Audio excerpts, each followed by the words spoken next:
Welcome all of you for the court प्रॅक्टिसच्या पहिल्या introductory सेशनमध्ये. हे सेशन असणार आहे खास करून फॅमिली लॉच्या प्रॅक्टिससाठी. जर तुम्ही डेमो सेशन अटेंड केलं असेल कालचं, तर it would be preferable for you की तुम्ही बराच सारा पार्ट थोडासा रिवाईज होऊ शकतो, थोडासा इंट्रोडक्टरी पार्ट यामध्ये असू शकणार आहे. तर लेट्स मूव्ह टुवर्ड्स दी जे काही फॅमिली कोर्ट प्रॅक्टिसचा इम्पॉर्टंट पार्ट असणार आहे की ॲक्च्युअल ह्या कोर्समध्ये आपण कोणत्या गोष्टींकडे वळणार आहोत आणि त्या गोष्टींकडे जाण्याआधी आपल्याला कोणत्या अशा बेटर पार्ट असू शकेल as a first generation advocate म्हणून, की जेणेकरून आपण आपल्या सोसायटीमध्ये किंवा आपल्या आसपास असणारे बरेच सारे फॅमिली मॅटर, फॅमिली डिस्प्यूट, खास करून लग्नाशी संबंधातले किंवा कस्टडीशी संबंधातले, कस्टडी म्हणजे एखादे जे कोणी मुलं वगैरे असू शकतील त्यांचा ॲडॉप्शनचा पार्टसुद्धा येईल किंवा जनरल कस्टडीचा पार्टसुद्धा येऊ शकेल. या व्यतिरिक्त पोटगी किंवा मेंटेनन्स ज्याला आपण म्हणत आहोत, हा संपूर्ण पार्ट किंवा ॲल्युमिनी ज्याला आपण म्हणतो, हा संपूर्ण पार्ट एकंदरीतपणे या संपूर्ण सेशनमध्ये आपण वन बाय वन थोड्या पद्धतीने पाहण्याचा प्रयत्न करू आणि जेणेकरून इंट्रोडक्शन सेशन कशा पद्धतीने असू शकेल किंवा येणाऱ्या कोर्समध्ये आपण कोणत्या गोष्टी आणखी डीपमध्ये जाऊन शिकू शकू या संदर्भातला हा संपूर्ण पार्ट असू शकतो.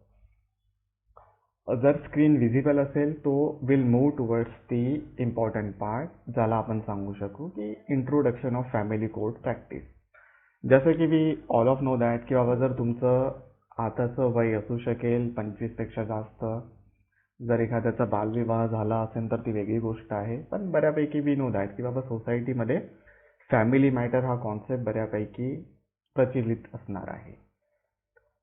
खास करून as a first generation advocate असू शकेल किंवा सेकंड जनरेशन ॲडव्होकेट, पण एखादा व्यक्ती ज्याच्याकडे लॉ डिग्री वगैरे असणार आहे, ज्याने रजिस्ट्रेशन केले ॲज अ ॲडव्होकेट म्हणून, त्याच्यासमोर सर्वात आधी नातेवाईक कोणत्या केस घेऊन येतात, तर ते अशाच प्रकारच्या डिस्प्यूटच्या केसेस असू शकतात किंवा मग तुमचे मित्र कोणत्या केसेस घेऊन येऊ शकतील की बाबा आम्हाला लव्ह मॅरेजचं रजिस्ट्रेशन वगैरे करायचं आहे. या व्यतिरिक्त जास्त केसेस वगैरे पाहायला मिळत नाही.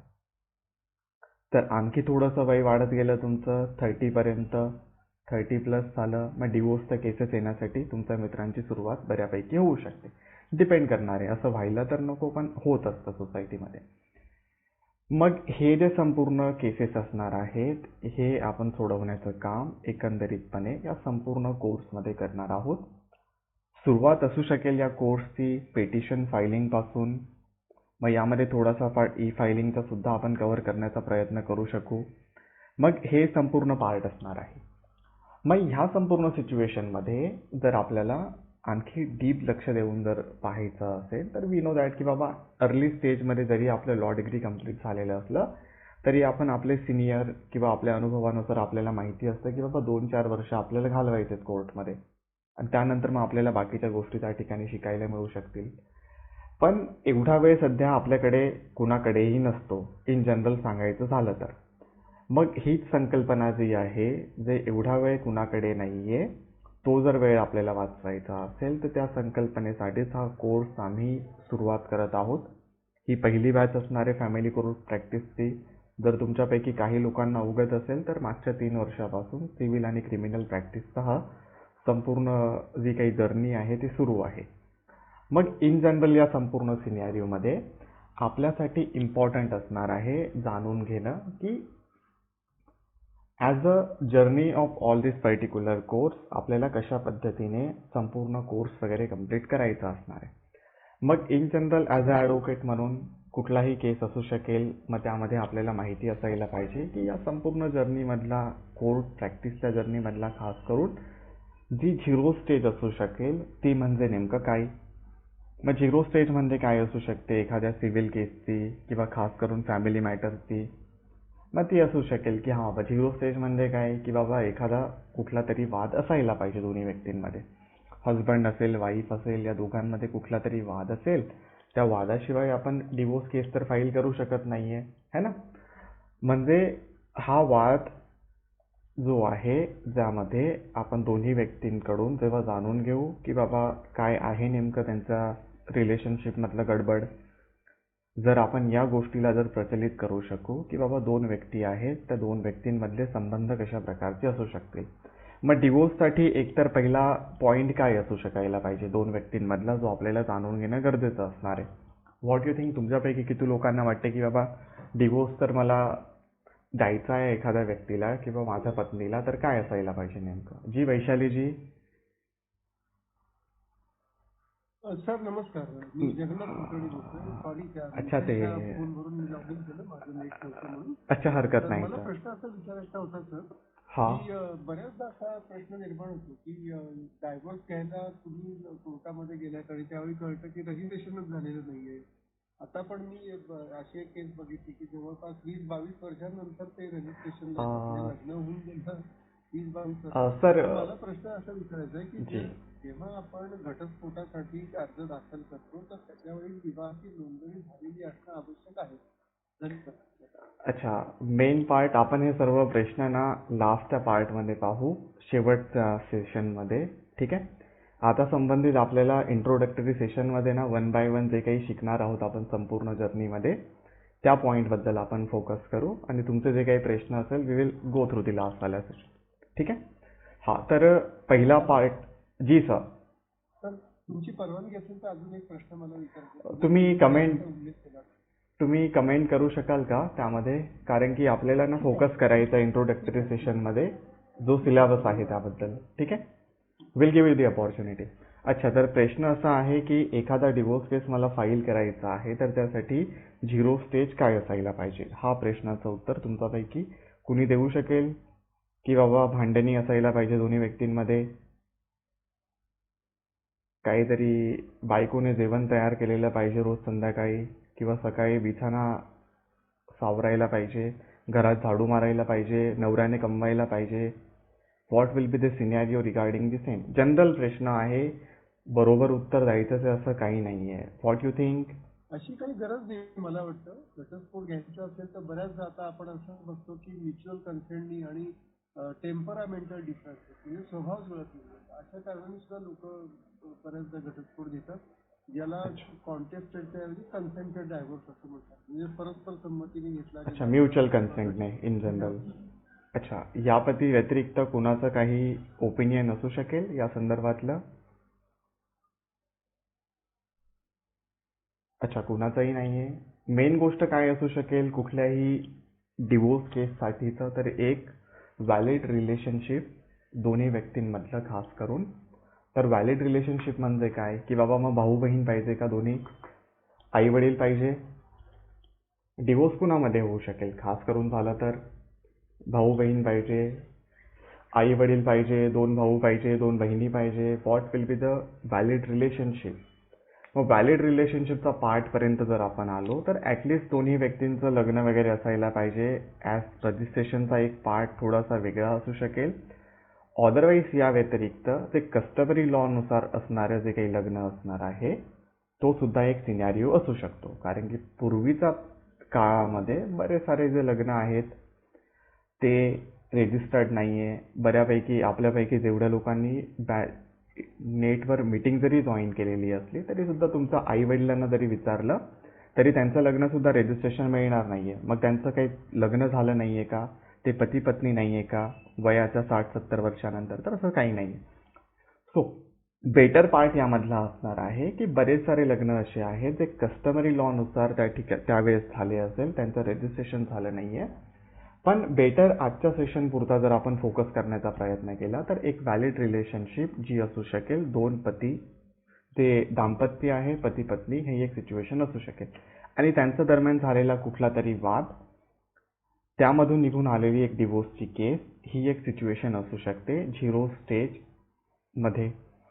मग या संपूर्ण सिनॅरिओला जर मला पुढे घेऊन जायचं असेल तर यासाठी इम्पॉर्टंट असणारे माझं चेक करणं की हे जे व्हॅलिड रिलेशनशिप आहे ह्यामध्ये as a first generation advocate म्हणून जर मी फॅमिली ॲडव्होकेट किंवा फॅमिली कोर्ट प्रॅक्टिसला जर समोर जात असेल तर माझ्यासाठी इम्पॉर्टंट असणारे जाणून घेणं पहिला पार्ट जो असू शकतो फॅमिली डिस्प्यूटमधला, एकतर कन्सल्टन्सी. जे कोणी दाम्पत्य आहे त्यांना जर डिवोर्स केस फाईल करायचा असेल मग बऱ्याच साऱ्या सिच्युएशनमध्ये जे 1 by 1 स्टेजेस असणार आहे त्यापैकी पहिले स्टेज असणार आहे त्या व्यक्तींना कन्सल्ट करणं. समुपदेशन ज्याला आपण सांगू शकतो, त्यांना समजावण्याचा प्रयत्न आपण करू शकतो की कशा पद्धतीने आपण त्यांचं लग्न वगैरे वाचवण्याचा प्रयत्न करू शकू. मग हा जो पहिला पार्ट असणार आहे, हा पहिला पार्ट कशा प्रकारे आपण समजून घेऊ शकू, तर पहिला पार्ट हा इम्पॉर्टंट आहे, वेल अँड गुड, हे आपण मानू शकतो की हा बाबा त्यांना समजवायला पाहिजे दोन्ही व्यक्तींना. पण हे जे समजावणं असणार आहे हे नॉर्मल पर्सनचं वेगळं आहे.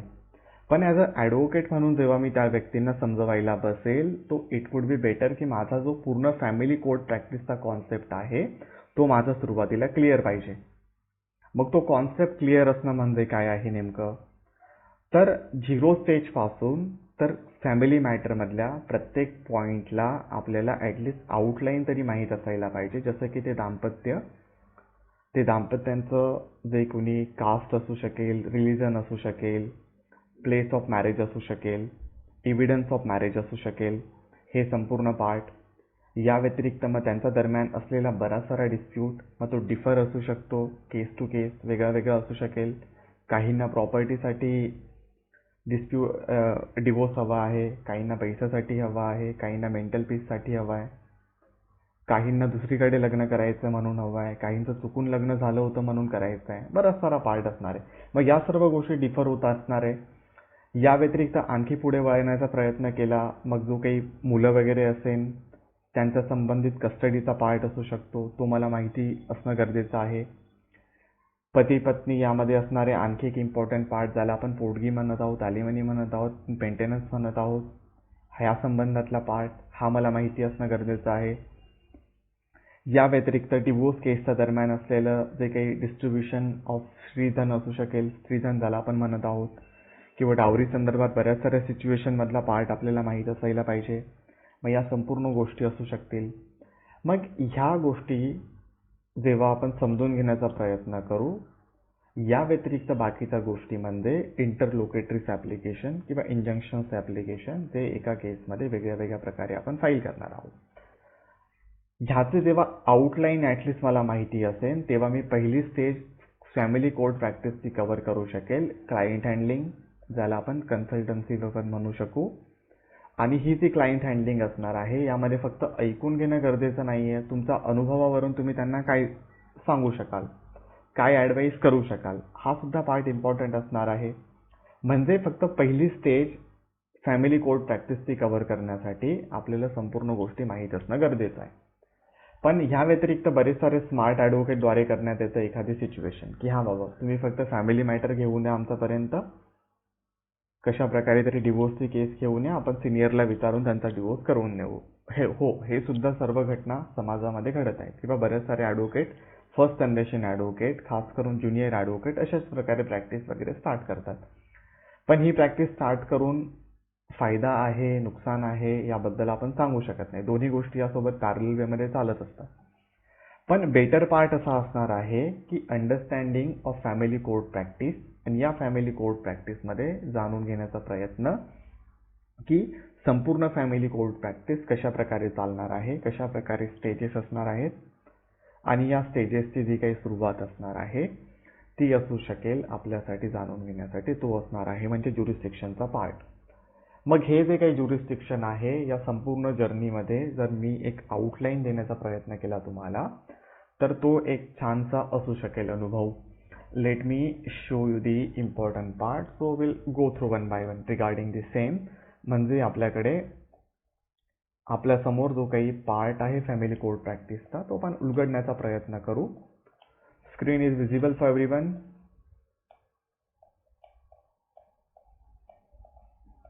स्क्रीन सर्वांना विजिबल आहे का? माझा आवाज येते तुमच्यापर्यंत? हो हो विजिबल आहे. फक्त ते आता बेहिकामी होते स्क्रीन का लक्षात नाही पण नाही, मी झूम आउट केलंय ते. ठीक आहे. तो this will the part regarding the same. As a advocate म्हणून माझ्यासमोर असणार आहे एक जर्नी. ही जर्नी मला माहिती असणं इम्पॉर्टंट यासाठी असणार आहे की माझ्यासमोर जो क्लायंट येत आहे त्या क्लायंटला मला जर काही सांगायचं आहे, ॲडवाईस करायचं आहे, मग यासाठी इम्पॉर्टंट असणार आहे माझ्या स्वतःचं की संपूर्ण स्टेजेस काय आहेत. मग हे खरंच एवढं इम्पॉर्टंट असतं का जाणून घेणं? तर नाही.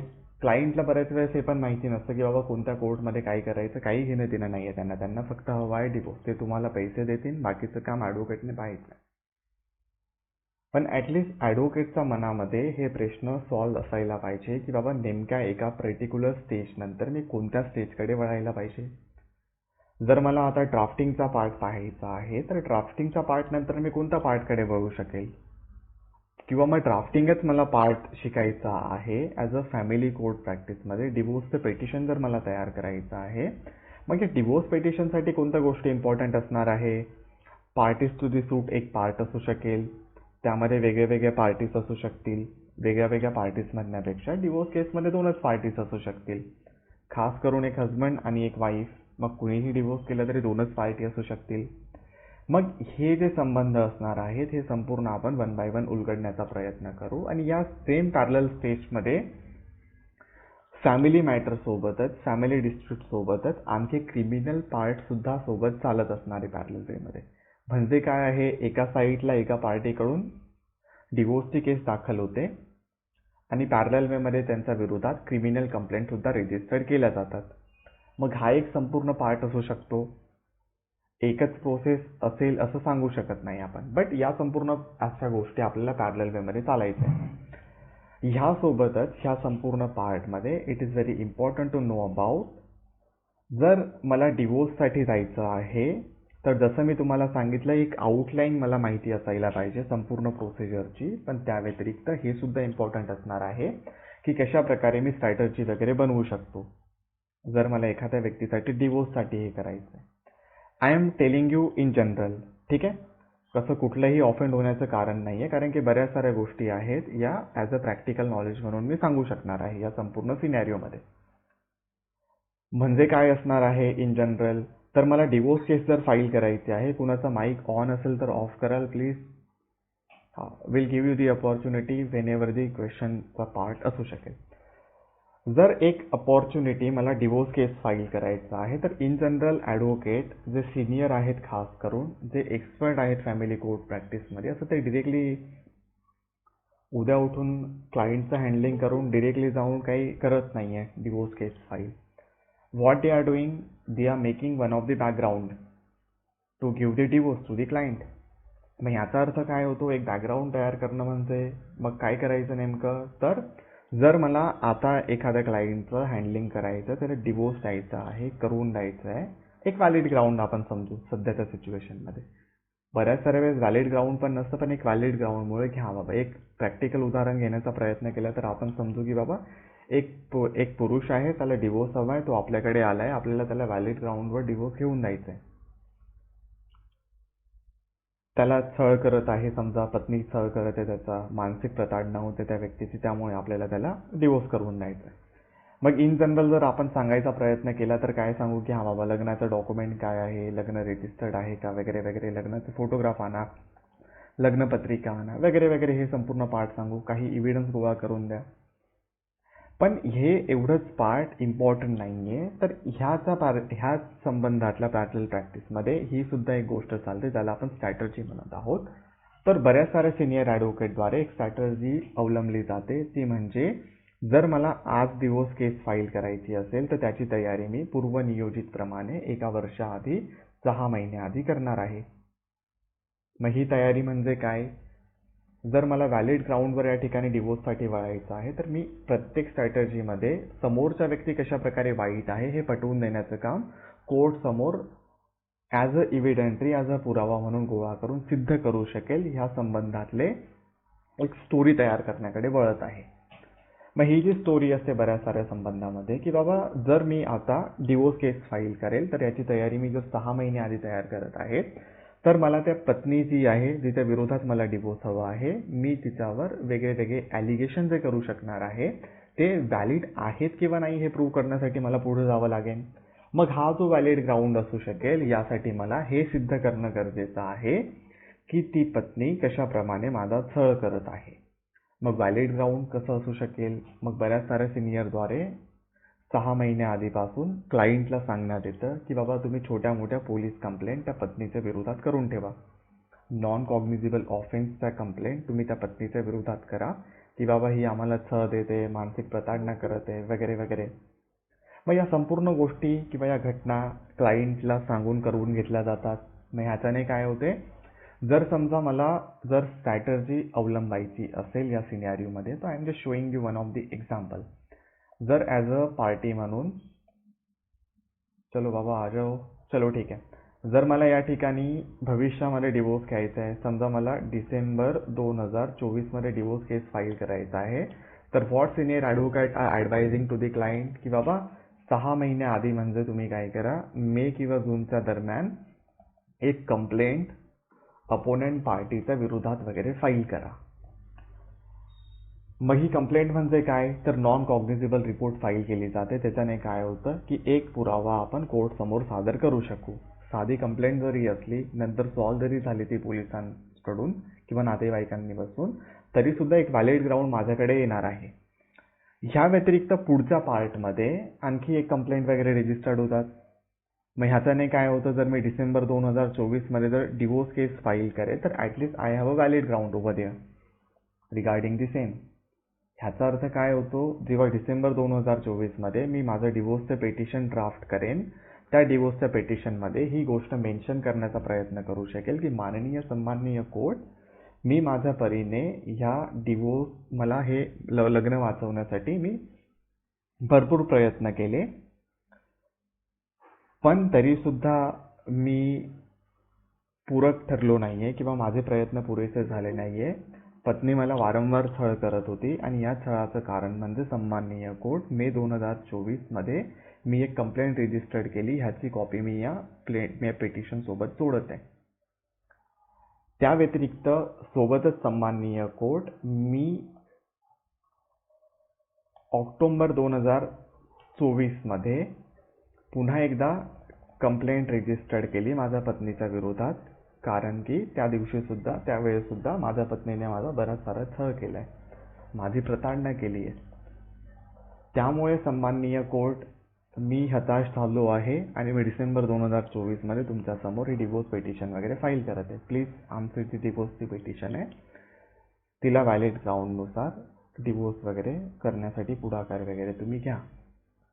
मग ही जी संबंधातला हा संपूर्ण पार्ट आहे, how you will get all this scenario, ह्या संबंधित कशा प्रकारे तुम्हाला या सर्व सूचना कळू शकतील, या स्ट्रॅटर्जीज कळू शकतील. मग यासाठी एकच इम्पॉर्टंट पार्ट आहे की बाबा मग तुम्ही एखाद्या व्हॅलिड अशा ॲडव्होकेटकडे जॉईन करायचं, त्यांनी तुम्हाला मदत करायला पाहिजे.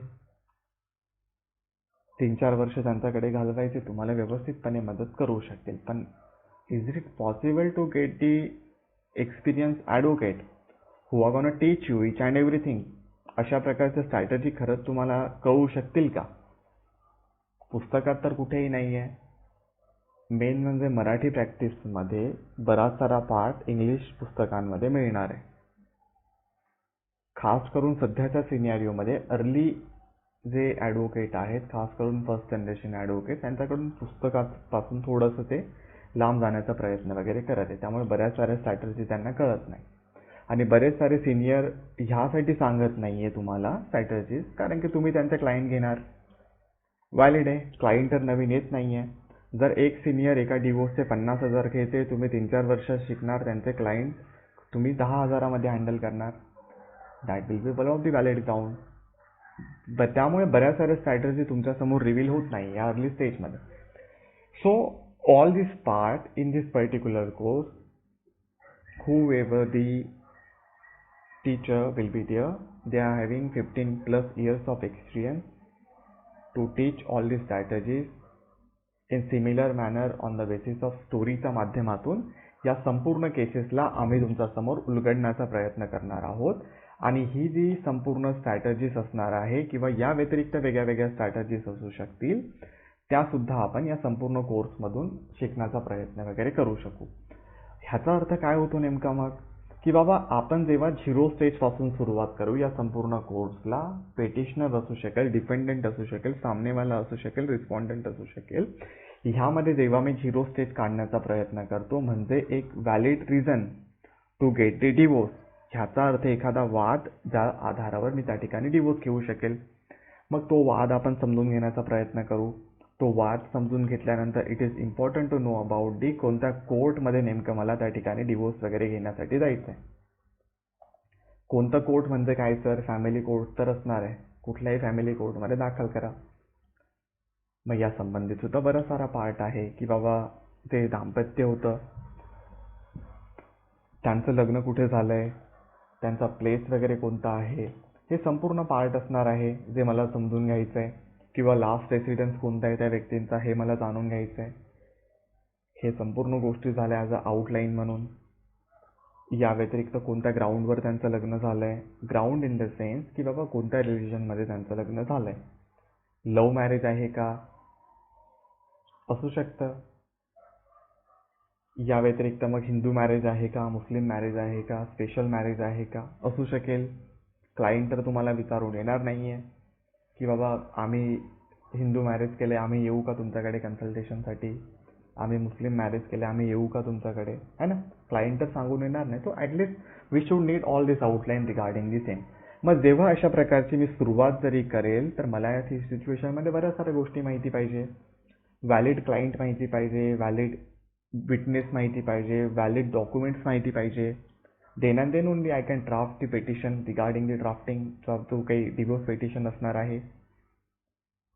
मग हे संपूर्ण कोर्सच्या आउटलाईनमध्ये ज्या छोट्या मोठ्या गोष्टी असणार आहेत ह्या आपण ॲज अ आउटलाईन म्हणून कव्हर करण्याचा प्रयत्न करणार आहोत. ह्या व्यतिरिक्त ह्या सेम पार्टमध्ये प्रेयर क्लॉज इम्पॉर्टंट पार्ट असतो कुठल्याही केसचा पेटिशनचा. त्यामध्ये कोणते पार्ट आपण घेऊ शकू. या व्यतिरिक्त पेटिशनसोबतच एक व्हॅलिड ग्राउंडनुसार कोणते पॅरलल ॲप्लिकेशन आपण देऊ शकू. इन शॉर्ट पॅरलल ॲप्लिकेशन म्हणजे ज्याला आपण सांगू समांतर वेमध्ये चालत असणारे एखादे ॲप्लिकेशन, खास करून पोटगीचं ॲप्लिकेशन, मेंटेनन्सचं ॲप्लिकेशन, राईट टू रेसिडेन्सचं ॲप्लिकेशन, हे संपूर्ण ग्राउंड त्या ठिकाणी असू शकतील या कोर्समध्ये जे आपण जाणून घेणार आहोत. हे झालंय ड्राफ्टिंगचा पार्ट पर्यंत. पुढच्या सिच्युएशनमध्ये we have to gone through the same scenario.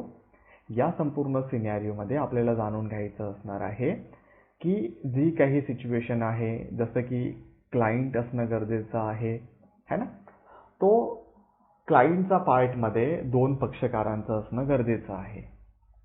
मग समजा फक्त पत्नी हजर आहे, पती येतच नाहीये, मग काय करायचं नेमकं. हजबंड आहे, वाईफ येतच नाहीये कोर्टमध्ये, काय करायचं नेमकं. दोन्ही व्यक्ती येत नाहीये, मग काय करायचं नेमकं. ज्या व्यक्तीने डिवोर्स केस फाईल केली तोच येत नाही, मग काय करायचं नेमकं. मग हे सर्व पार्ट असू शकतात. मग हे सर्व valid ground we are going to teach you in each and every situation one by one.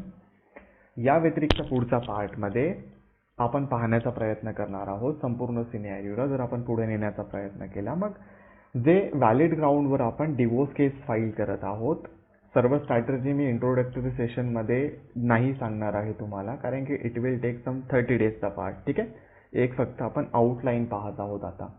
So that will be stick to the outline only. मग या संपूर्ण सिनॅरिओमध्ये जेव्हा आपण एखादं पेटिशन कोर्टपर्यंत दाखल करत आहोत, या कोर्टपर्यंत दाखल केलेल्या पेटिशननुसार खास करून फॅमिली मॅटरमध्ये कंपल्सरी असणार आहे ज्याला आपण म्हणत असतो अल्टरनेटिव्ह डिस्प्यूट रिझोल्युशन, खास करून मेडिएशन, कन्सिलिएशन वगैरे वगैरे पार्ट. मग यासाठी तुम्ही स्वतः फॅमिली मेंबर बसा. कोर्टच्या ग्राउंडवर पेटिशन फाईल केलं असेल तर तुम्ही त्यांचं जे काही ऑफिस असू शकेल कन्सिलिएशनचं, त्या ठिकाणी जाऊन भेटा. तिथल्या वेगळ्या स्ट्रॅटर्जी असू शकतील. जर डिवोर्सच हवा आहे, मग तुम्ही कोणते व्हॅलिड ग्राउंड त्या कन्सिलिएशन ऑफिसर समोर मांडणार, या सर्व स्ट्रॅटर्जीज असू शकतील.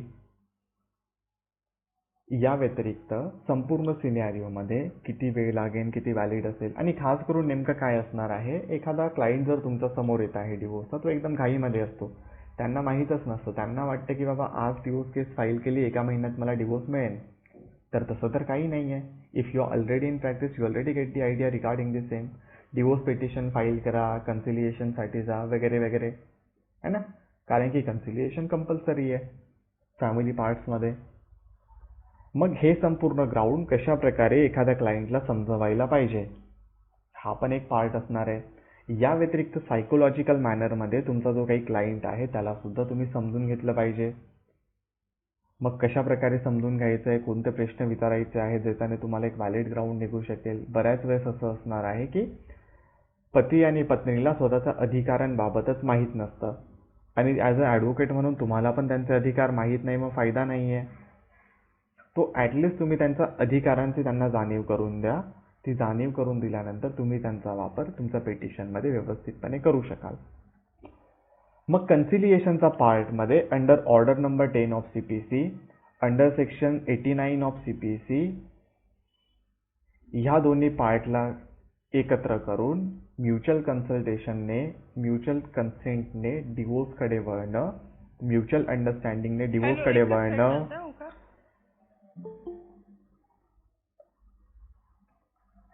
हू वॉज देअर? हा, तर ही एक संपूर्ण सिच्युएशन आहे. या व्यतिरिक्त ह्या गोष्टींना आपण कशा प्रकारे टॅकल वगैरे करू शकू.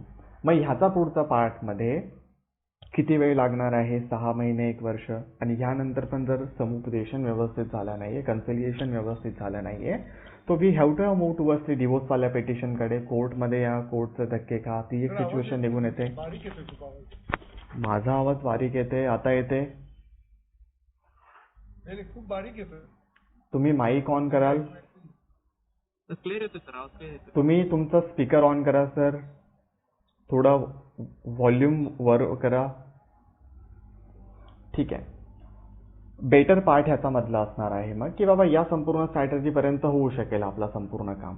मग ह्याचा पुढचा पार्टमध्ये जेव्हा आपण वळू त्यावेळेस आपण पाहण्याचा आणि शिकण्याचा प्रयत्न करणार आहोत एकंदरीतपणे. तो असणार आहे की जो कोणी समोरचा व्यक्ती आहे त्याला जेव्हा आपण समन वगैरे पाठवत आहोत, बोलवणं वगैरे पाठवत आहोत कोर्टपर्यंत, ती एक सिच्युएशन असू शकेल. आणि त्या सिच्युएशनमध्ये मग पॅरलल वेमध्ये बऱ्याच साऱ्या गोष्टी निघून येऊ शकतात. व्हेनेवर बरेच सारे सिच्युएशन अशी होते की जेव्हा आपण समन पाठवत आहोत कोर्टच्या माध्यमातून त्याच्या आधीची सुद्धा एक प्रोसिजर निघून येते. ती म्हणजे लिगल नोटीसचा एक पार्ट असू शकतो, तो पण आपल्याला कव्हर करायचा असणार आहे.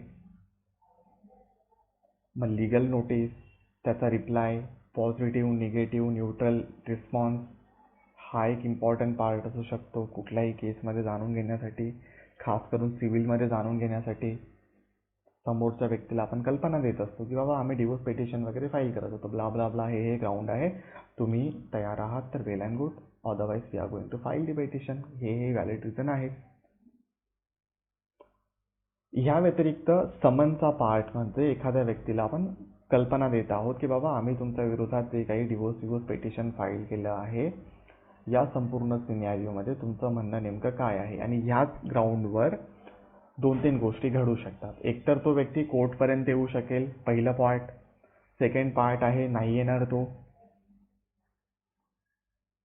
थर्ड पार्ट आहे तो कशाही प्रकारचा रिस्पॉन्स करणार नाहीये, तो समनच घेणार नाहीये. हे संपूर्ण पार्ट असू शकतील. मग या प्रत्येक पार्टसाठी वेगळे वेगळे solution we are going to learn in this each and every part of this session. ह्याचा पुढचा पार्टकडे जर आपण वळण्याचा प्रयत्न केला तर जेव्हा आपले पक्षकार, खास करून अपोनंट पार्टी, कोर्टपर्यंत येऊ शकतील तर त्या सिच्युएशनमध्ये सुद्धा या संपूर्ण घटना त्या ठिकाणी घडत आहेत.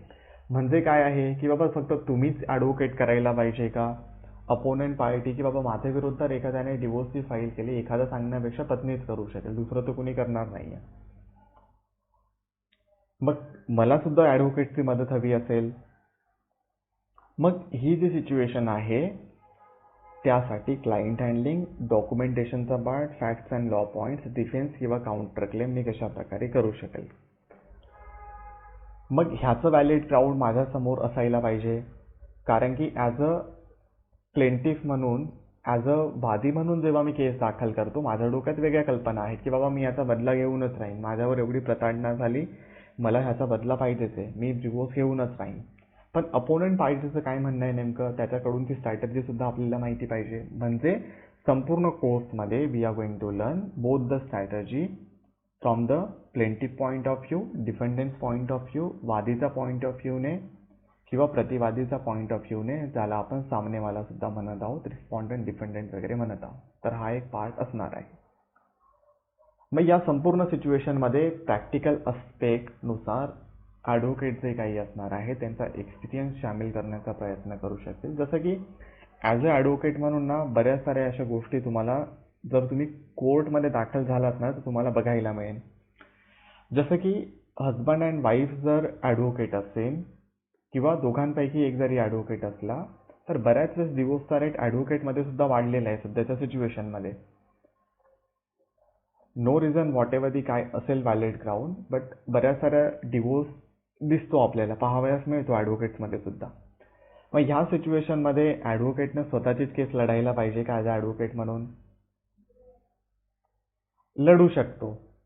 ॲडव्होकेसी act is allowing any person, ठीक आहे, की बाबा स्वतःची केस स्वतः लढू शकतो व्यक्ती. पण खास करून फॅमिली मॅटरमध्ये किंवा कुठल्याही मॅटरमध्ये it is not advisable to any advocate की बाबा स्वतःची केस स्वतः लढा.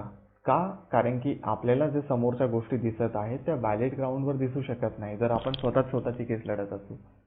त्यामुळे बेटर असतं की एखाद्या ॲडव्होकेटला आपण घ्यायचं आणि ते आपल्या परीने केस वगैरे लढू शकतील. मग अशा प्रकारचे छोटे मोठे जे काही पॉईंट्स असू शकतील जे अनुभवी ॲडव्होकेटकडून आपल्याला शिकायला मिळू शकतात त्यांच्या अनुभवाने. पुढच्या पार्टकडे जेव्हा आपण वळण्याचा प्रयत्न करू, जेव्हा क्लायंट हँडलिंगवाल्या पार्टमध्ये आपण स्ट्रॅटर्जी बनवण्यासाठी जाऊ, त्यावेळेस जर मी या ठिकाणी स्ट्रॅटर्जी बनवली होती की बाबा हा व्हॅलिड रिझन आहे, जसं की आपण डिवोर्स घेण्यासाठी ही स्ट्रॅटेजी तयार केली होती की बाबा मला जर डिसेंबर 2024 डिवोर्स पाहिजे तर मी मे महिन्यापासून तयारी करते की बाबा मी खोटी कंप्लेंट दाखल करेल, ऑक्टोबरमध्ये सुद्धा मी खोटी कंप्लेंट दाखल करेल आणि त्याला मग मी डिसेंबरमध्ये येऊन सांगेल सन्माननीय कोर्टला की बाबा हे व्हॅलिड ग्राउंड होतं, त्यामुळे मी सन्माननीय कोर्ट तुमच्या समोर हा डिवोर्ससाठी वगैरे आलोय. पण ॲज अ डिफेंडंट म्हणून, प्रतिवादी म्हणून माझ्यासमोर सुद्धा एक व्हॅलिड ग्राउंड पाहिजे. कारण की माझ्या विरोधात जर एखाद्या व्यक्तीने काहीतरी स्ट्रॅटेजी तयार केली आहे मग मी सुद्धा करायला हवी. नाहीतर मग असंच डिरेक्टली डिवोर्ससाठी पुढाकार घेऊ शकेन मी म्युच्युअल अंडरस्टँडिंगने किंवा वेगळी स्ट्रॅटेजी जर माझ्याकडे असली तर मी माझ्या अधिकारांचं जाणीव मी करून घेईन आणि त्या अधिकारांची जाणीव झाल्यानंतर मी माझ्या परीने मला जास्त गोष्टी, जास्त डिस्ट्रीब्युशन ऑफ प्रॉपर्टी, जास्त एलिमनी असू शकेल किंवा कमी एलिमनी असू शकेल कशा प्रकारे देऊ शकेल, मुलांची कस्टडी माझ्याकडे कशा प्रकारे घेऊ शकेल किंवा समोरच्या व्यक्तीला कशा प्रकारे देऊ शकेल. तो all this things are there regarding the same. म्हणजे फॅमिली मॅटरमध्ये सुद्धा फक्त केस दाखल करून फायदा नाहीये. तुमच्याकडे बरेच सारे असे क्लायंट येऊ शकतात ज्यांच्या विरोधात केस दाखल झालेली असू शकते. तो इट वुड बी बेटर की दोन्ही पार्टकडे आपल्याला लक्ष देणं गरजेचं आहे. ह्या संपूर्ण पार्टकडून जेव्हा आपण पुढे वळण्याचा प्रयत्न करू त्या पार्टमध्ये आपल्याला शिकायचं असणार आहे की व्हेनेवर अशा प्रकारची क्लायंट हँडलिंग होणार आहे त्या सिच्युएशनमध्ये एकतर केस म्युच्युअल अंडरस्टँडिंगकडे पण बऱ्याच वेळेस वळू शकते.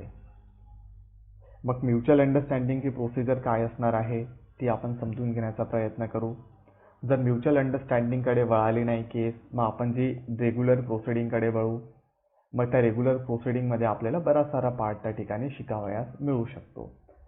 जसं की जेव्हा म्युच्युअल अंडरस्टँडिंगकडे केस वळाली नाहीये आणि हे दोन्ही ॲडव्होकेट आणि त्यांचे क्लायंट जेव्हा कोर्टपर्यंत येत आहेत त्या संपूर्ण सिनॅरिओमध्ये I will get the opportunity to place all this evidence and document before the court आणि ज्याच्या मानाने मी आपले जी स्ट्रॅटर्जी आहे तिच्या पद्धतीने मला जास्तीत जास्त गोष्टी कशा प्रकारे अवेल होऊ शकतील ते पाहण्याचं मी काम त्या ठिकाणी करू शकतो.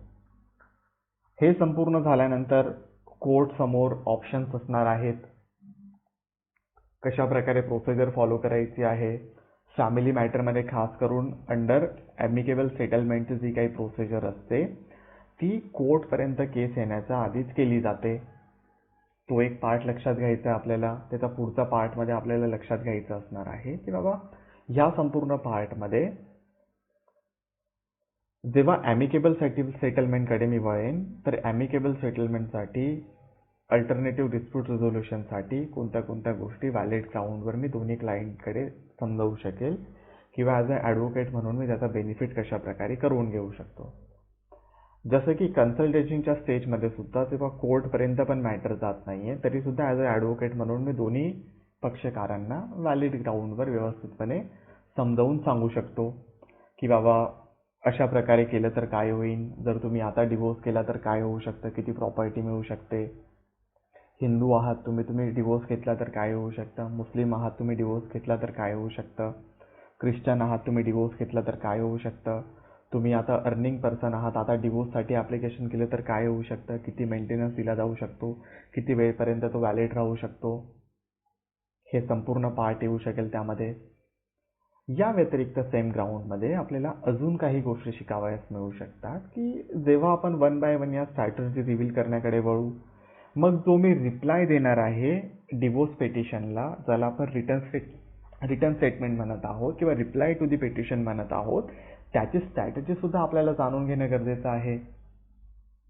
की बाबा एखाद्या व्यक्तीने हे व्हॅलिड ग्राउंड सांगितलं आहे, मला प्रताडणा होते, मला हे होते, मला ते होते, माझा मानसिक छळ होते, मला नातेवाईकांसमोर इन्सल्ट केली जात आहे, मला वेळेवर जेवण मिळत नाहीये, माझं फिजिकल रिलेशनशिप व्यवस्थित नाहीये, किंवा मला जे क्लेम करण्यात आला होता त्याच्यापेक्षा हा वेगळाच नवरा मला मिळाला आहे, आधी पत्नीने फेअर अँड लवली लावलं होतं पण लग्नानंतर ते निघालं आहे, नवऱ्याने सॅलरी आधी 1,00,000 सांगितली होती, लग्नानंतर कळालं फक्त 20,000 सॅलरी आहे. मग हे जे व्हॅलिड ग्राउंड असणार आहे ॲज अ रिटर्न स्टेटमेंटमध्ये सुद्धा we have to give the reply on a better way. तो एक पार्ट त्या ठिकाणी असू शकेल लक्षात घेणं आपल्यासाठी. ह्या व्यतिरिक्त जेव्हा आपण पुढे वळण्याचा प्रयत्न करू, जसं की मी तुम्हाला सांगितलं ॲमिकेबल सेटलमेंटचा पार्ट फॅमिली कोर्टमध्ये पहिल्या स्टेजमध्येच असणार आहे, पहिल्या पार्टमध्येच असणार आहे, पण तरीसुद्धा ॲज पर द सुप्रीम कोर्टचे जजमेंट किंवा CPC नुसार कुठल्याही स्टेजमध्ये तुम्ही ॲमिकेबल सेटलमेंटसाठी ॲप्लिकेशन वगैरे करू शकता. ॲमिकेबल सेटलमेंट म्हणजे काय, तर म्युच्युअल अंडरस्टँडिंगने झालेला दोन्ही व्यक्तींचा समझोता, परस्पर समझोता करू शकतील. कोर्टला सांगायचं व्हॅलिड ग्राउंड की बाबा अमुक अमुक आहे, मग कोर्टने तर मनाई करण्यास काही अधिकार नाही आहे कोर्टला, जर दोन्ही पार्टी राजी असेल म्युच्युअल अंडरस्टँडिंगने डिवोर्ससाठी. किंवा मग बऱ्याच वेळेस असं पाहावयास मिळतं आपल्याला की बाबा डिवोर्स वगैरेसाठी ॲप्लिकेशन फाईल होतं, पण नंतर अचानकपणे त्यांना लांब गेल्यानंतर असं वाटतं, दुरावा झाल्यानंतर असं पती पत्नींना वाटतं की नाही बाबा आपण चुकीच्या कारणामुळे डिवोर्स घेतला, मला एखाद्या नातेवाईकाने उकसवलं होतं म्हणून मी डिवोर्स घेतला होता. मग या स्ट्रॅटेजीमध्ये ॲडव्होकेटने काय करायचं, मग तुम्ही एखादा इमोशनल असा ॲडव्होकेट असेल, तो सांगेन की नाही बाबा ही माझी पहिलीच केस आहे, मी तुम्हाला डिवोर्स देऊनच राहीन, तुम्ही कसं सोबत राहू शकाल, मी पाहतो तुम्हाला.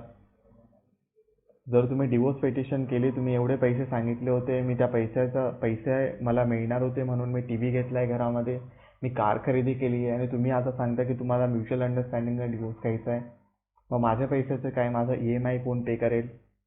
हे तर व्हॅलिड ग्राउंड नाही आहे ॲज अ ॲडव्होकेट म्हणून. मग तुम्हाला त्या स्ट्रॅटेजीसाठी सुद्धा तयार असावं लागतं, कारण की नो वन नोस ना की बाबा एखाद्या केसमध्ये म्युच्युअल अंडरस्टँडिंगने बऱ्याच वेळेस समझोता वगैरे होत असतात, नांदावयास बऱ्याच वेळेस पत्नी होत असतात तयार. बऱ्याच वेळेस डिवोर्सचं जे काही ॲप्लिकेशन असणार आहे ते लांब गेल्यानंतर दोन्ही व्यक्तींना कळतं की बाबा नेमकं काय चुका होत्या एकमेकांच्या, त्या चुका जर सॉल्व्ह करण्यासाठी ते एकत्र येत असेल, मग it will be the valid ground as a advocate म्हणून. मग त्या स्ट्रॅटेजी कशा असू शकतील, त्याची प्रोसिजर कशी असू शकेल, हा एक पार्ट असू शकतो, ते आपण पाहण्याचा प्रयत्न करू. ह्या व्यतिरिक्त पुढचा पार्टमध्ये जेव्हा आपण वळू त्यावेळेस इम्पॉर्टंट असणार आहे जे रिटर्न स्टेटमेंट आपण देत आहोत त्याला आलेला रिप्लाय, त्या आलेल्या रिप्लाय नंतर आपण पुढच्या पार्टकडे वळण्याचा प्रयत्न करतो, तो असणार आहे कशा पद्धतीचा रिप्लाय आहे त्या बेसवर कोर्टने केलेल्या वेगळ्या वेगळ्या गोष्टी. जसं की तुम्ही एक ॲप्लिकेशन फाईल केलं आहे डिवोर्सचं, अपोनंट पार्टी म्हणते की हा बाबा मला सुद्धा डिवोर्स घ्यायचा आहे, मग काय त्यामध्ये केस लढण्याचं काही राहितलंच नाही आहे, दोन्ही व्यक्ती रेडी आहेत, मिया बीवी राजी आहे की बाबा मला डिवोर्स घ्यायचा आहे आता. मग कशा प्रकारची प्रोसिजर आपल्याला फॉलो करावी लागेल का, ते कशा प्रकारचं आपल्याला ॲप्लिकेशन द्यावे लागणार आहे, तो एक पार्ट असू शकेल.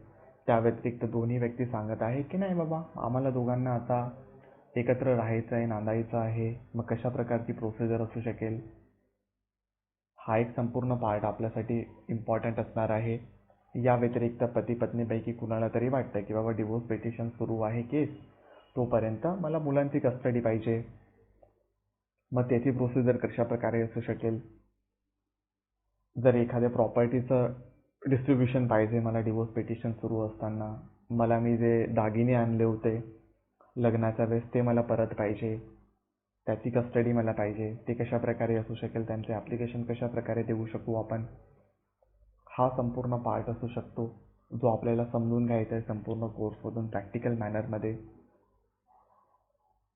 इन जनरल ह्या व्यतिरिक्त मग पुढच्या सिच्युएशनमध्ये आपल्याला जाणून घेणे इम्पॉर्टंट असणार आहे की बाबा एव्हिडन्सच्या स्टेजमध्ये कोणते पार्ट आपल्यासमोर असणार आहेत. Under order number 11, 12, 13, 14 production of document, impounding of document, returning of document, admissions and denial, discovery and inspection, settlement of issues, हा संपूर्ण पार्टमध्ये मला जाणून घ्यायचं आहे कशा प्रकारे मला कागदपत्र सादर करायचे आहेत, एव्हिडन्स सादर करायचे आहेत, वेगळ्या वेगळ्या गोष्टी सादर करायच्या आहेत. या व्यतिरिक्त कशा प्रकारे मला कोणत्या गोष्टीची कबुली करायची आहे, कोणत्या गोष्टीला नाकबूल करायचं आहे, आणि ह्याचा बेसवर झालेलं एक सेटलमेंट ऑफ इश्यू ज्याला मराठीमध्ये आपण सांगण्याचा प्रयत्न करत असतो की बाबा वाद मुद्द्यांना निश्चित करणं. हा एक इम्पॉर्टंट पार्ट असणार आहे कुठल्याही स्ट्रॅटेजीमधला. की बाबा तुम्ही मागण्या काहीतरी करतच होता, तुम्ही सांगत होता सुरुवातीला की बाबा नाही बाबा मला एवढी प्रॉपर्टी पाहिजे, डिवोर्स झाला की 1 करोड रुपयाची प्रॉपर्टी पाहिजे. But court is going to cross check what will be the valid ground for the same on the basis of fact, on the basis of law. मग हा एक पार्ट असू शकेल आपल्याला जाणून घेण्यासाठी. असं तोंड उचलून आपण काही गोष्टी सांगू शकत नाही की बाबा नवऱ्याची सॅलरी 20,000 रुपये आणि आपण क्लेम करायचे की बाबा महिन्याला मला 40,000 रुपये पाहिजे. Not a valid ground for the same. मग ह्या सिच्युएशनमध्ये सुद्धा not a valid ground for the same हा अर्थ पण होत नाहीये. यासाठी हे सुद्धा क्रॉस चेक केलं जातं की लग्नाच्या वेळेस त्या नवऱ्याची सॅलरी किती होती, की डिवोर्स पिटिशन झाल्यानंतर त्याने जॉब चेंज केलाय. बऱ्याच सिच्युएशनमध्ये असं पाहावयास मिळतं. लग्नाच्या आधी मस्तपैकी 1 लाखची सॅलरी आहे नवऱ्याची, डिवोर्स पिटिशन फाईल केला, तो जॉब चेंज करतो, स्विच करतो जॉब, 30,000चा जॉब करायला लागतो. का? कारण की पत्नीला मला ॲल्युमिनी द्यावी लागेल, मेंटेनन्स द्यावा लागेल, पोटकी द्यावी लागेल. मग त्या ग्राउंडवर काय करायचं? तुम्ही असाल तर ठीक आहे, तुमची स्ट्रॅटेजी असेल तर ठीक आहे की हां बाबा तुम्हीच पेटिशनर आहात, तुम्हाला ॲल्युमिनी द्यायची, पोटगी द्यायचं, म्हणून तुम्हाला तर चांगलंच आहे की बाबा कमी पोटगी द्यावी लागेल. पण अपोनंट व्यक्तीचा जर तुम्ही ॲडव्होकेट असाल त्याने कसं सिद्ध करायचं आहे की बाबा सुरुवातीला एवढे पैसे कमवत होता नवरा, नंतर कमी केले. ह्या सिच्युएशनला आपल्याला टॅकल करायचं असणार आहे ॲज अ प्रॅक्टिकल मॅनरमध्ये 1 by 1 स्टेजेसमध्ये. पुढच्या पार्टकडे जेव्हा आपण वळू, on the basis of settlement of issue, it will be the valid ground for the court on which point, on the basis of basically law point or on the basis of basically की बाबा fact of the case court त्या ठिकाणी पुढाकार वगैरे घेत असतो की कोणत्या गोष्टी मला व्यवस्थितपणे क्रॉस चेक करायच्या आहेत आणि कोणत्या व्हॅलिड ग्राउंडवरच मी या ठिकाणी डिसिजन देणार आहे. ही एक सिच्युएशन असणार आहे. वाद मुद्द्यांना निश्चित केल्यानंतर मग कोर्ट पुढच्या पॉईंटकडे वळणार आहे की बाबा इथे जर कुठलंही व्हॅलिड ग्राउंड नाहीये, इथे जर कुठलाही व्हॅलिड लॉ पॉईंट नाहीये, then what court will be do over there. 1 minute द्या.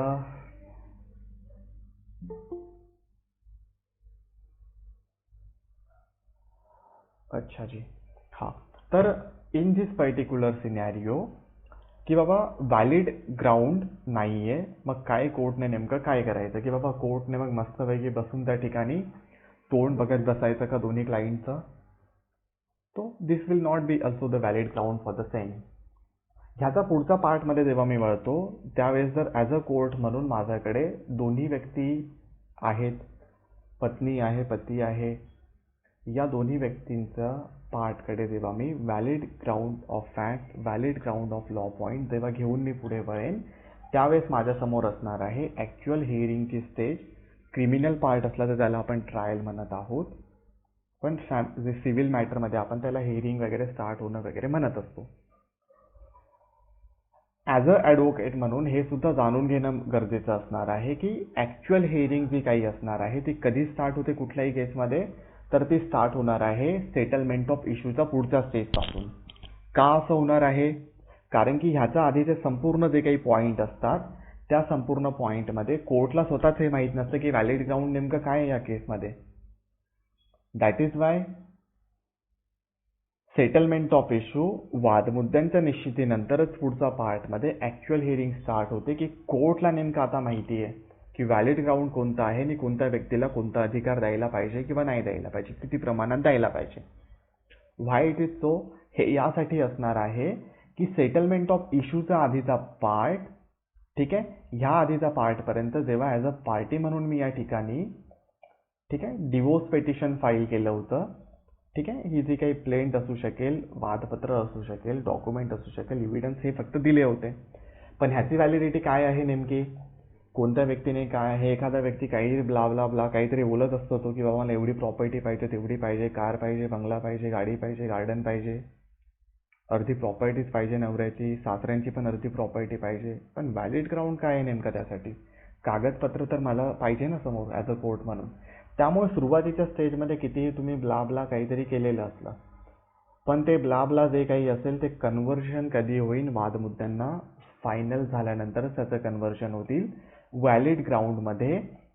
आणि हा जो व्हॅलिड ग्राउंड असेल ॲज अ कोर्ट म्हणून नेमका कळणार आहे ज्यावेळेस माझ्यासमोर असणार आहे सेटलमेंट ऑफ इश्यूचा, वादमुद्द्यांचा निश्चितीचा पार्ट. आणि हा पार्ट माझ्यासमोर काय येतो, हा पार्ट यासाठी येतो की जेव्हा दोन्ही व्यक्तींचं रिप्लाय एकमेकांना असणार आहे, पेटिशन दाखल केलं, अपोनंट पार्टीने रिप्लाय दिलं आहे, त्यावर जो काही थोडंफार झालं दोन्ही व्यक्तींचं रडगाणं, reply to the return statement झालं असेल, त्या पुढच्या पार्टमध्ये I have to file the valid part regarding the things, regarding the documents, दस्तऐवज, काही गोष्टी मला कोर्टसमोर प्रोड्यूस करायचे जेणेकरून मी केलेलं जे काही वेगळ्या वेगळ्या गोष्टी, वेगळे वेगळे पुरावे वेगळ्या वेगळ्या पार्टला मी त्या ठिकाणी सिद्ध करू शकेल. म्हणजे नेमकं काय वेगळं वेगळं करत आहात तर वेगळं वेगळं म्हणजे नेमकं काय असणार आहे, तर वेगळ्या वेगळ्याचा अर्थ असा होतो जर मी या ठिकाणी क्लेम करत आहे की बाबा मला या ठिकाणी डिवोर्स पाहिजे ॲज अ पत्नी म्हणून, तो यू हॅव टू प्रूव्ह की बाबा तुम्ही पती पत्नी होता हे म्हणून आधी तुम्ही प्रूव्ह करा. त्याचं एक व्हॅलिड ग्राउंड कोर्ट चेक करेल. या व्यतिरिक्त जर तुम्ही काहीतरी क्लेम केलंय की बाबा मला एवढे पैसे पाहिजे या ठिकाणी प्रॉपर्टीमधून, मुलाची कस्टडी माझ्याकडे पाहिजे, पण यू आर इन पोझिशन की बाबा तुम्ही कस्टडी घेतल्यानंतर त्यांची देखभाल व्यवस्थितपणे करू शकाल की फक्त भावनेच्या भरामध्ये जाऊन तुम्ही फक्त कस्टडी पाहिजे करत आहात, नाही. हे कसं कळू शकेल, you have to produce some दस्तऐवज over there before the court, you have to produce some things before the court. तुम्हाला particular type of lifestyle maintain करायची आहे तर यू हॅव टू प्रूव्ह तुमची लाईफस्टाईल काय आहे. त्यानंतरच कोर्ट सेटलमेंट ऑफ इश्यूकडे वळू शकेल की बाबा मग तरच कोर्टला वादाचा मुद्दा नेमका लक्षात येईल ना की बाबा पत्नीला 1,00,000 रुपये मेंटेनन्स मिळायला पाहिजे किंवा नाही मिळायला पाहिजे, हजबंडने दर महिन्याला 30,000 रुपये द्यायला पाहिजे किंवा नाही द्यायला पाहिजे, प्रॉपर्टीमधला 50% हिस्सा द्यायला पाहिजे किंवा नाही पाहिजे. कधी कळेल, प्रूव्ह करा तुम्ही क्लेम करत आहात तर अपोनंट पार्टी क्लेम करत आहे की माननीय सन्माननीय कोर्ट माझी सॅलरी फक्त 50,000 रुपये आहे, मी कशा प्रकारे देऊ maintenance, so you have to prove over there की बाबा प्रूव्ह करा तुम्ही 50,000 कशा प्रकारे आहे, लाईफस्टाईल कशा प्रकारे तुम्ही मेंटेन नाही ठेवू शकत. तो all this things you have to prove. Then court will finalize the settlement of issues. Then again in the next stage when the settlement of issues will be done by the court, पुढच्या स्टेजमध्ये मग on the basis of fact and law point court पुढे वळण्याचा प्रयत्न करतो आणि हे पुढे वळाल्यानंतर court त्या ठिकाणी will give the opportunity to both the parties regarding the examination of witness. Examination of विटनेसमध्ये दोन्ही पार्टींना एक अपॉर्च्युनिटी असते. कसली अपॉर्च्युनिटी, सनी देओल बनायची अपॉर्च्युनिटी की तारीख पर तारीख चल रहा है कोर्ट आणि माझी केस आहे आतापर्यंत सॉल्व्ह झाली नाही आहे. केस दाखल केली तेव्हा माझ्या मुलाचं वय फक्त 6 महिने होतं, आता त्याची 10वी झाली आहे, तोपर्यंत डिवोर्स मिळाला नाही आहे. मग या सर्व गोष्टी you have to prove before the court on the basis of examination of witness. तर तुम्हाला तिथे सुद्धा प्रूव्ह करायचं असणार आहे की व्हॅलिड ग्राउंड काय आहे.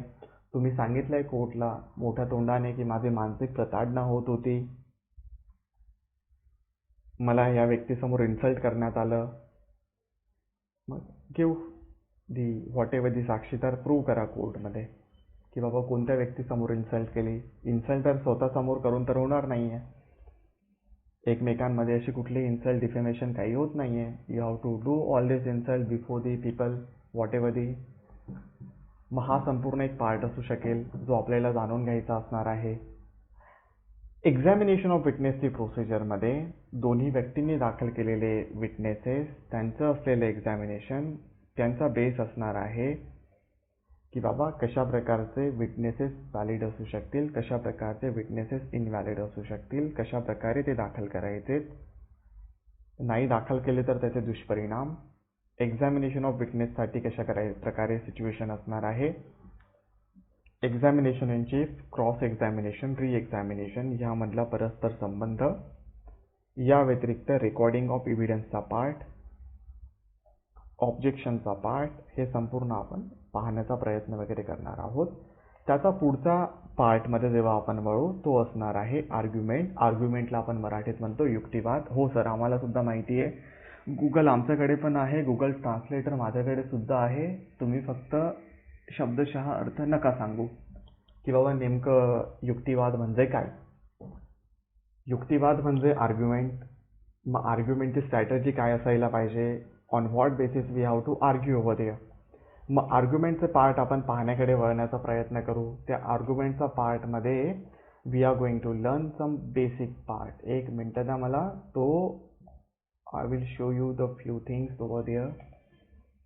स्क्रीन विजिबल नसेल तुम्हाला, ठीक आहे, तो give you moment first. Okay, moment.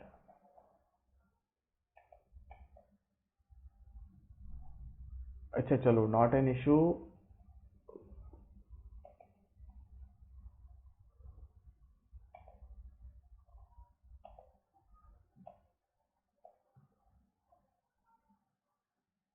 Okay चलो, नॉट एन इशू. जेव्हा सेशन्स असेल त्यावेळेस आपण पाहण्याचा प्रयत्न करू डिटेल आर्ग्युमेंटच्या स्टेजेसमध्ये. मग आर्ग्युमेंटच्या stages, what I am telling you की बाबा आर्ग्युमेंटच्या स्टेजेसला का असं एवढं महत्त्व आहे. तर आर्ग्युमेंटचे stage not only in the main divorce case. आर्ग्युमेंटचे स्टेज तुमच्यासमोर असणार आहे जेव्हा वेगळ्या वेगळ्या प्रकारचे ॲप्लिकेशन एखाद्या डिवोर्स केसमध्ये पॅरलल वेमध्ये, समांतर वेमध्ये दाखल होतात. ते म्हणजे पोटगीचे ॲप्लिकेशन, कस्टडी ऑफ चिल्ड्रनचे ॲप्लिकेशन, रेसिडेन्सचे ॲप्लिकेशन. मग ह्यामध्ये जो युक्तिवाद होतो त्या युक्तिवादाला कशा प्रकारे आपल्याला सामोरं जायचं आहे, on what ground we have to face all this argument. मग त्यासाठी बरीच सारी एक लिस्ट ऑफ पॉईंट्स असणार आहे.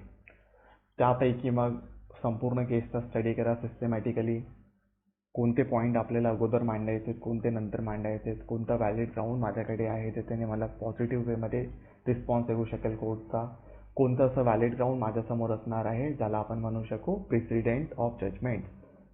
सुप्रीम कोर्टचे जजमेंट, हायकोर्टचे जजमेंट, त्याचा वापर मी या आर्ग्युमेंटमध्ये करू शकेल आणि डिवोर्स घेऊ शकेल किंवा डिवोर्स नाही देऊ शकणार, मेंटेनन्स कमी देऊ शकेल. हे संपूर्ण आर्ग्युमेंटचा part we are going to learn in detail manner on the points of basis. आर्ग्युमेंटचा पार्ट संपल्यानंतर पुढचा पार्टकडे जेव्हा आपण वळू तो पार्ट असणार आहे ज्याला म्हणत असतो आपण जजमेंट वगैरे. आणि judgment that will be the final part for any divorce petition. त्यानंतरचा मग अपीलचा पार्ट पण पाहण्याचा प्रयत्न आपण करू. But due to the timely मॅनरमध्ये आजच्या सेशनमध्ये आपण तेवढं डीपमध्ये जाऊ शकत नाही आहे, तो we are gonna stop for the जजमेंटवाला पार्टपर्यंत. ह्या संपूर्ण पार्टकडे जेव्हा आपण वळू तो इम्पॉर्टंट असणार आहे आपलं हे जाणून घेणं की बाबा not only all this strategy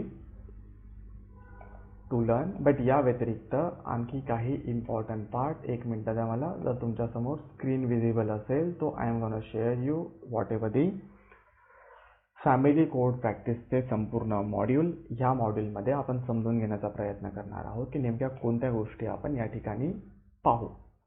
मग या संपूर्ण मॉड्यूलमध्ये introduction of family courts, overview of family laws, evaluation जे काही पार्ट आहे, ज्युरिस्डिक्शनचा पार्ट आपण पाहण्याचा प्रयत्न करू. कोणत्या बेसिसवर डिवोर्सचा केस, बाकीच्या केसेस फायलिंग होत असतात. या व्यतिरिक्त सेम सिच्युएशनला आपण कम्पेअर करण्याचा प्रयत्न करू. डिफरंट काइंड ऑफ ॲक्टनुसार वेगळ्या वेगळ्या स्पेशल मॅरेज असेल, बाकीचे मुस्लिम मॅरेज आहे, बरेच सारे जे काही वेगळे वेगळे मॅरेजचे ॲक्ट आहेत त्याला आपण पाहण्याचा प्रयत्न करू. चिल्ड्रनची कस्टडी, गार्डियनशिपचा आउटलाईन पाहण्याचा प्रयत्न करू. मेंटेनन्स अँड ॲलिमनी पाहण्याचा प्रयत्न करू. प्रॉपर्टी अँड सक्सेशन लॉस पाहण्याचा प्रयत्न करू, डोमेस्टिक व्हायोलन्सचा आणि प्रोटेक्शन ऑफ वुमेन्सचा पॅरलल वेमध्ये चालणारे क्रिमिनल लॉस पाहण्याचा प्रयत्न करू, ADR पाहण्याचा प्रयत्न करू, केस स्टडीज, प्रोफेशनल इथिक्स आणि ॲडव्होकेसी स्किल ह्या संपूर्ण पार्ट आपण या ठिकाणी पाहण्याचा प्रयत्न वगैरे करणार आहोत. यासोबतच आपण जेव्हा पुढे वळण्याचा प्रयत्न करू त्यावेळेस आपल्यासमोर आणखी इम्पॉर्टंट पार्ट असणार आहे. तो पार्ट म्हणजे हे जाणून घेणं की नेमकं ह्या संपूर्ण स्ट्रॅटेजीला कशा प्रकारे अवलंबलं जाणार आहे.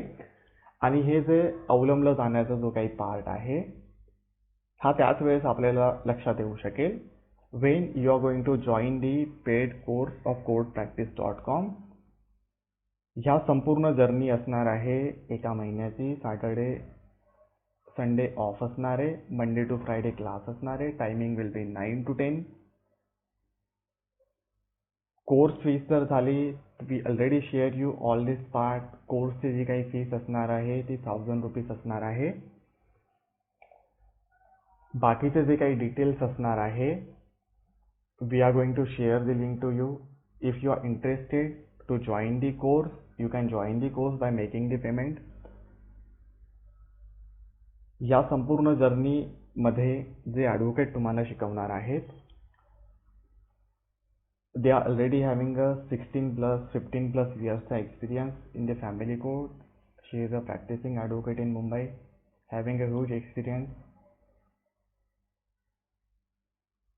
संपूर्ण गोष्टी फ्रीमध्ये नाही मिळू शकत. तो for the paid course you have to pay something. For the paid course fees will be the 1000 rupees. ह्यामध्ये आणखी एक प्रश्न निर्माण होतो. जर तुम्ही कोर्ससोबत रेकॉर्डेड सेशन, रेडीमेड ड्राफ्ट्स मराठीचे किंवा कुठल्याही लँग्वेजचे, खास करून डिवोर्स संदर्भातले किंवा फॅमिली लॉ संदर्भातले किंवा मग मराठी नोट्स जर हव्या असेल तर you have to pay extra 500 rupees. But it totally तुमच्यावर डिपेंड असणार आहे की नेमकं तुम्हाला काय करायचं आहे. सांगायचा प्रयत्न जर केला तर संपूर्ण कोर्सची जी काही जर्नी असणार आहे या जर्नीमध्ये we can guarantee you at least की तुम्ही ते 2, 3, 4, 5 वर्ष जे सिनियरचा मागे धावून घालवत आहात त्या प्रयत्नापेक्षा एक छोटासा कोर्स म्हणजे आज जर तुम्ही 10 डिसेंबरला आहात तर तुम्ही 10 मार्चला स्वतःचा चेहरा आरशामध्ये बघा. ॲटलिस्ट तुम्ही या पोझिशनमध्ये असणार की तुम्ही तुमच्या मित्राला कॉल करून स्वतः सांगणार की बाबा मित्रा मला डिवोर्सच्या केससुद्धा आता येतात जमतात, जर तुला डिवोर्स घ्यायचा असेल तर मला कॉल कर. एवढा कॉन्फिडन्स ॲटलिस्ट तुम्ही कन्सल्टेशनसाठी तुम्ही व्हॅलिड असू शकेल.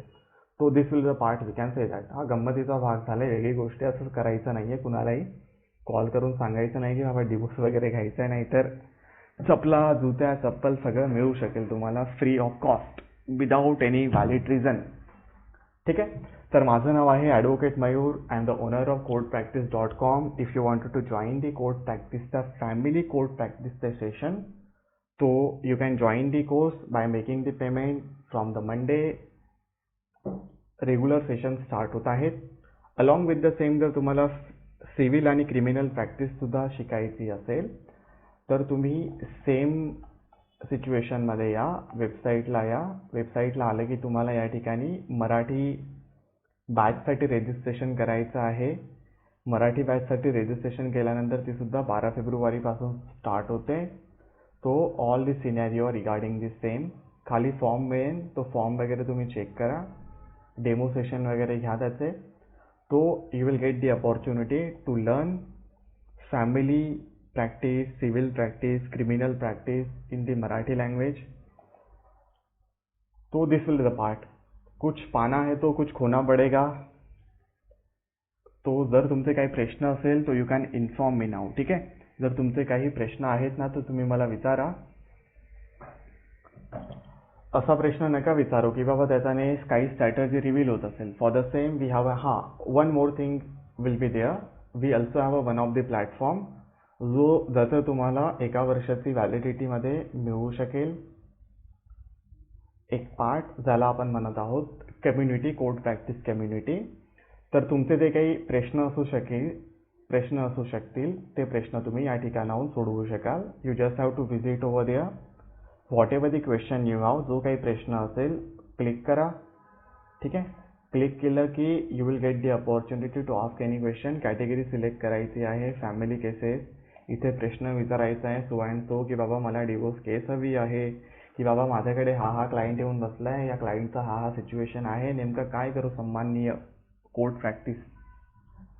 Then whoever the senior advocate will be present over there, they are gonna reply you.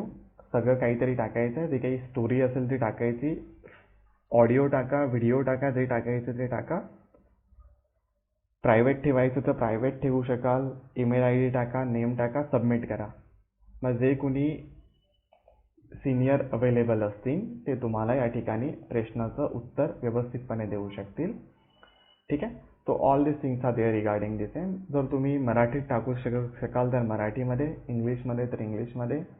काही गरजेचं नाही की तुमचं इंग्लिश चांगलंच असायला पाहिजे, मराठीत टाकलं तरी इश्यू नाही आहे.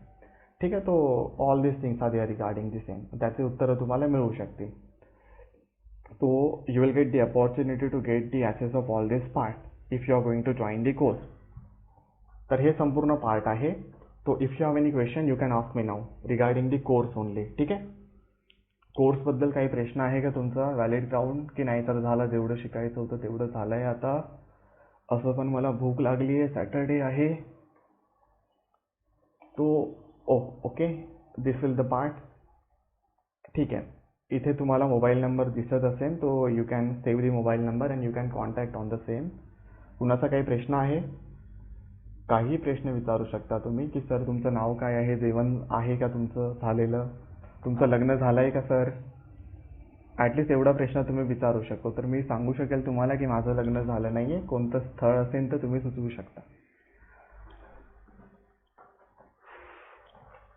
जी any one have any question, no one have any question, की माझं सांगितलेलं कळालंच नाही आहे तुम्हाला.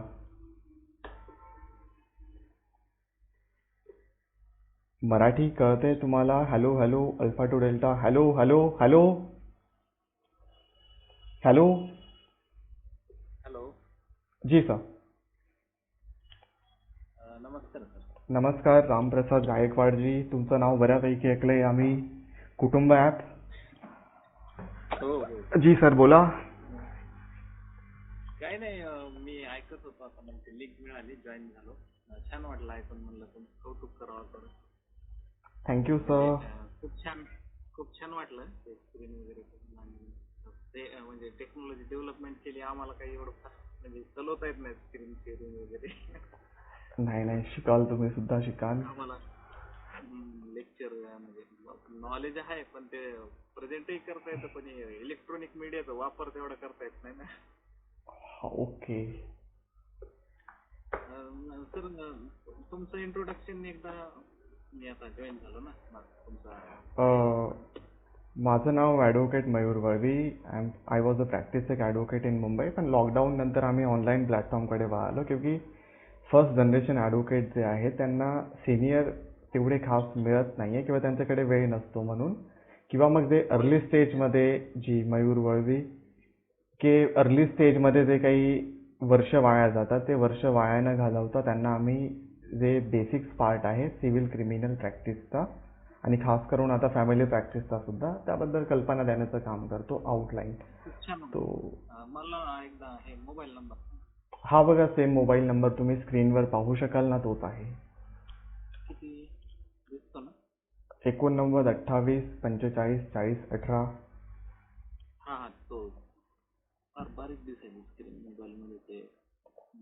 अच्छा, डोळ्याला.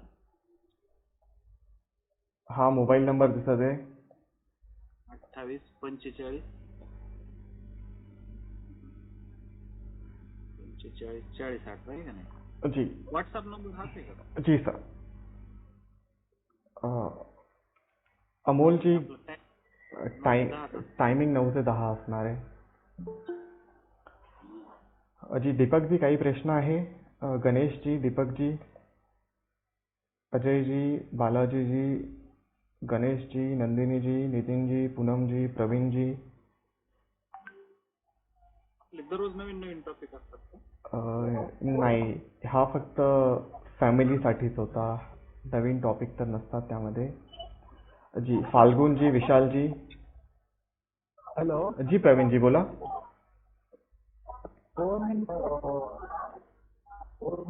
मला हे विचारायचं, तुम्ही लग्न नाही झाले बोलले, तर तुम्ही आयुर्वेदापासून आतापर्यंत लग्न का नाही केलं? मला माझ्या अधिकारांची जास्त जाणीव झाली असेल त्यामुळे कदाचित. मुलगी कोण असेल तर सांगा बोलले ना. नाही, आय वॉज जस्ट किडिंग. ठीक आहे, गंमत करत होतो मी. अच्छा, कुणाचं काही. जी फाल्गुन जी.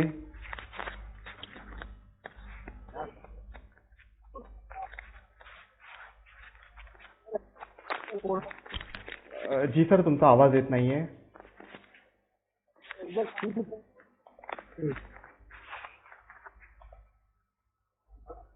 हॅलो. जी सर बोला.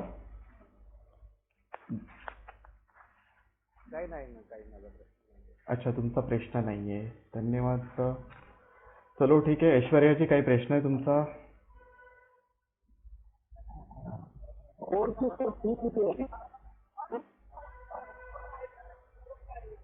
हॅलो. जी सर. कोर्सची फी किती आहे? कोर्सची फीस सर 1,000 रुपये. 1,000 रुपये कोर्सची फीस आहे. किती महिन्याचा कोर्स आहे? 30 दिवसाचा कोर्स असणार आहे. मंडे टू फ्रायडे 9 ते 10. ठीक आहे सर, धन्यवाद. Thank you Mayur sir. जी कोण? ॲडव्होकेट श्वेता गांधी. हा, I am just giving you the introduction. हेच आहेत आपले सुपे दुवे, जे आपल्याला संपूर्ण कोर्समध्ये मदत करणार आहेत. त्यांचा जो काही प्रात्यक्षिक अनुभव असणार आहे त्याबद्दल कल्पना देण्यासाठी. ठीक आहे. नमस्कार सगळ्यांना. हॅलो. जी, तुमचा आवाज येत आहे मॅम. नमस्कार. आवाज येतो, बोला. हां, माझी 17 वर्ष प्रॅक्टिस आहे शिवाजीनगर कोर्टात पुण्याला फॅमिलीमध्ये. तर काय होतं, मीही सुरुवातीला जवळजवळ 4 ते 5 वर्ष फॅमिली प्रॅक्टिसमध्ये सिनियर बरोबर विदाऊट पे घालवलेली. आम्हाला पेमेंट काही, स्वतःची केस यायला 4 ते 5 वर्ष लागलेली सुरुवातीची. हेच जर प्रॅक्टिकल नॉलेज आधी असतं तर लवकर सुरुवात केली असते प्रॅक्टिससाठी. त्यामुळे मयूर सरांचा हा उपक्रम मला खूप आवडला आहे. त्याबद्दल मयूर सरांचं खरंच कौतुक आहे. हा, खूप छान उपक्रम आहे. तेच म्हटलं मी, कौतुक करण्यासारखं त्यांनी चालू केलंय. परंतु ते जे 1 महिन्याचा टाइम पिरियड आहे तो फार कमी होतो. असं वर्षभर हे कंटिन्युटी मध्ये चालू राहायला पाहिजे. नाही, कसं असतं, आपण फक्त त्यांना प्रॅक्टिस मध्ये काय काय लागतं याची आता जाणीव करून देणार आहे, पण मदत लागेल तसं तसं त्यांच्या साईटवर उपलब्ध आहेच हे सगळं मटेरियल. हा, आपल्या practice.com का? हो. जी, I am just sharing with the same thing ना. या संपूर्ण साईटला तुम्हाला मिळू शकतील ना सर्व कोर्सेस. आणि जर तुम्ही रेकॉर्डेड सुद्धा घेणार असाल तो all courses will be available over there, जे तुम्ही पाहू शकाल. किंवा मग आणि आपली मदत वर्षभर असणारच आहे. सरांच्या साईटवर तुम्ही क्वेरीज टाकली, प्रश्न काही असतील किंवा तुम्हाला एखादी केस आली आणि त्या केसमध्ये पुढे काय करायचं आहे, हा, तो एक पार्ट कव्हर होऊ शकणार आहे, जेणेकरून तुम्हाला गरज नाही आहे. बट आमच्यासारखे ॲडव्होकेट आहेत ते सल्ले देणारच आहेत. हॅलो. जी, आवाज येते मॅम तुमचा. हां, त्यामुळे तसा प्रश्न येणार नाहीये पुढेही वर्षभर.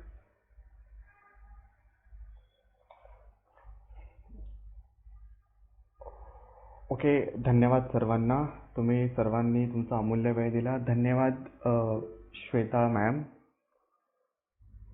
ज्या व्यक्तीने त्यांचा अमूल्य वेळ दिला. तर तुम्हाला असं वाटत असेल, तुम्ही किंवा तुमच्या मित्रांना जर कोर्स जॉईन करायचा असेल तो you can make the payment and join the course.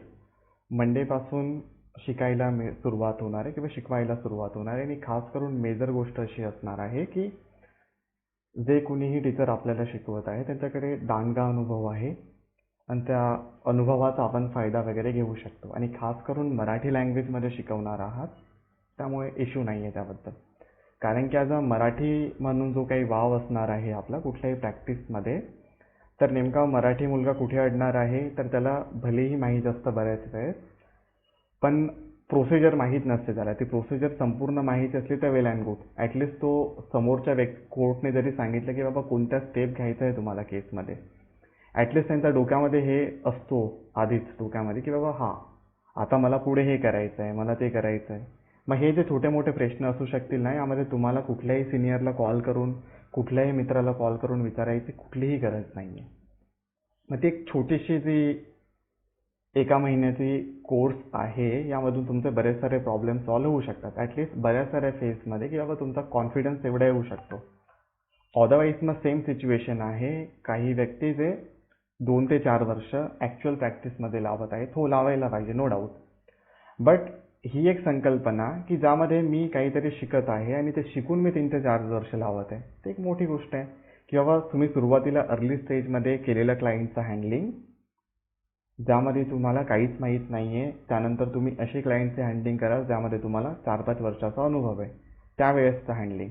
किंवा मग त्या 4-5 वर्ष घालवल्यानंतरचं हँडलिंग तर ठीक आहे, पण तुम्ही 1 महिन्याचा कोर्स केल्यानंतरचं तुमचं हँडलिंग, ते सुद्धा सेम सिनॅरिओमध्ये येऊ शकतं. कारण की एक केस आज जर दाखल होते आहे, तर ती संपण्यासाठी 2-3, 4-5 वर्ष तर लागणारच आहेत आरामशीर. मग एक केससाठी आपण एका ऑफिसमध्ये 4-5 वर्ष वेट करायचा का? तर नाही, तेवढा वेळ नाही आहे. तो इट वुड बी बेटर की बाबा एकाच वेमध्ये, फ्लोमध्ये सर्व गोष्टी जर आपण ॲटलिस्ट आउटलाईन जरी शिकलो, तरी एक मोठी मदत होऊ शकते ॲज कम्पेअर टू अदर्स. क्योंकि बाकीच्या मागच्या बॅचेसमध्ये सुद्धा आम्हाला ही एक कल्पना आली आहे की बरेच सारे ॲडव्होकेट ज्यांच्याकडे 3 ते 4-5 वर्षाचा अनुभव आहे, नंतर ते अशा प्रकारचा कोर्स करत आहे. का? तर सिनियरकडून तेवढा प्रोत्साहन मिळत नाही आहे शिकण्यासाठी असू शकेल, किंवा तेवढा वेळ देऊ शकत नाही प्रत्येक सिनियर, कारण की नसतो तेवढा वेळ कुणाकडे. आणि खास करून मराठी ॲडव्होकेटमध्ये इन जनरल बऱ्याच साऱ्या स्टुडंट्सच्या कंप्लेंट आहेत आजही की सिनियर तेवढं शिकवत नाही आहे. का शिकवत नाही आहे त्याच्यापैकी एक व्हॅलिड ग्राउंड जर आम्हाला कळालं तर क्लायंट नको जायला म्हणून, किंवा मग जर हा व्यक्ती शिकला तर हा माझं ऑफिस सोडून दुसरीकडे जाऊ शकेल, स्वतःची प्रॅक्टिस स्टार्ट करेन, किंवा मग एक पैशाचं ग्राउंडसुद्धा असतं. मग ते बरेच सारे व्हॅलिड ग्राउंड आहे. त्यामुळे बऱ्याच वेळेस उगाच धक्के खाण्यापेक्षा इट वुड बी बेटर की बाबा तुम्ही बॉलिवूड मूवीसारखं स्ट्रगल करत बसायचं, 10 वर्षानंतर काहीतरी स्टार्ट करायचं, तो एक वेगळा फेज असतो, त्याची पण मजा वेगळी असते. पण ॲज अ ॲडव्होकेट म्हणून काय असणार आहे की बाबा काळा कोट घातलाय आपण, शूज मस्तपैकी पॉलिश आहेत, पण खिशात पैसे येत आहेत की नाही त्याची जाणीव किंवा त्याचं जे काही एक्सप्रेशन आहे तुमच्या फेसवरून दिसू शकतं. तो हे पार्ट नको व्हायला, तो इट वुड बी बेटर. कुणाचा काही प्रश्न आहे? पूनमचा हँड रेज दिसतोय. जी पूनमजी. ऍक्च्युली मी मीटिंग थोडंसं लेट जॉईन केली, मी मेसेजेस उशिरा पाहिला, त्यामुळे माझं पहिलं सेशन संपत आल्यानंतरच ऍक्च्युली मी जॉईन केलं. हरकत नाही. मला तुम्ही हे विचारायचं होतं की जी.